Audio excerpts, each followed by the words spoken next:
All right, let's jump right in. We're talking about an app that, for more than 1 billion people, is basically their entire digital life.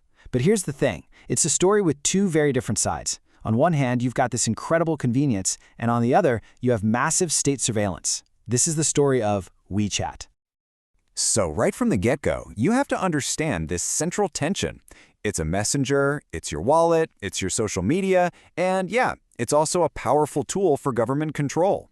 So how in the world can one single app be all of these things at the exact same time? That's the big question we're tackling. To really get it, you need to know this term, the super app. And WeChat, or Weixin as it's known in China, is the absolute poster child for this. People call it China's app for everything, and for good reason. It bundles dozens and dozens of different functions into one single smooth interface. And the scale, well, it's just staggering. We're talking about more than 1.2 billion monthly active users. That's billion with a B. To put that in perspective, that's one of the largest standalone mobile apps on the entire planet. So you've got to wonder, how did it get so massive? Okay, so let's get into its origin story. To understand the monopoly it has today, we first have to go back to its humble beginnings as a simple messenger.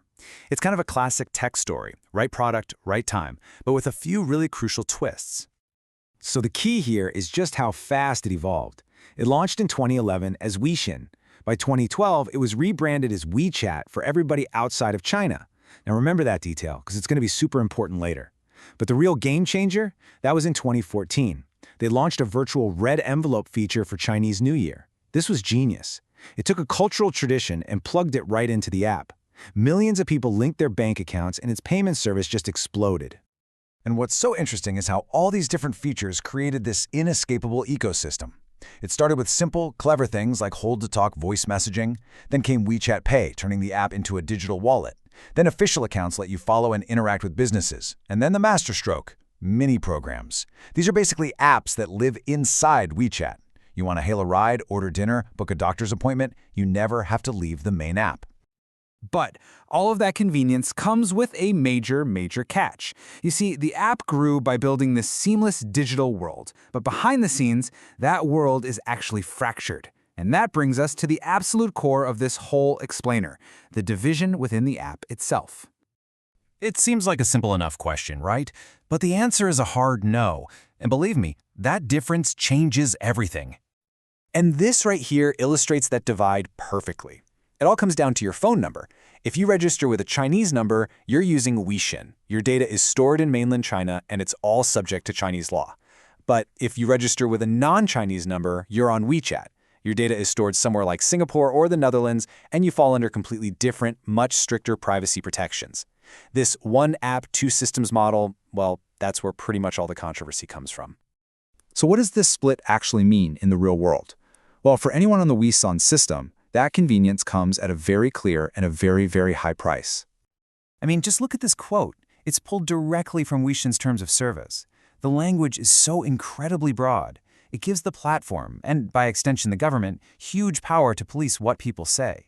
And here's the really important part.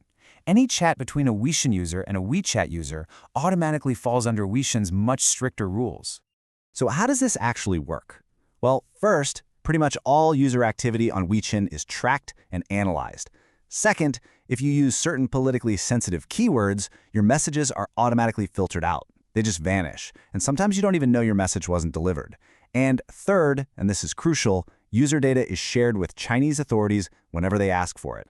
And these privacy concerns, they are not new, not at all. Back in 2016, an Amnesty International report looked at how tech companies protect user privacy.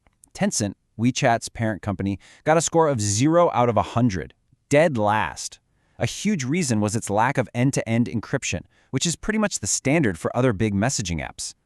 And this censorship isn't just a policy on paper, it has very real consequences. Take this example.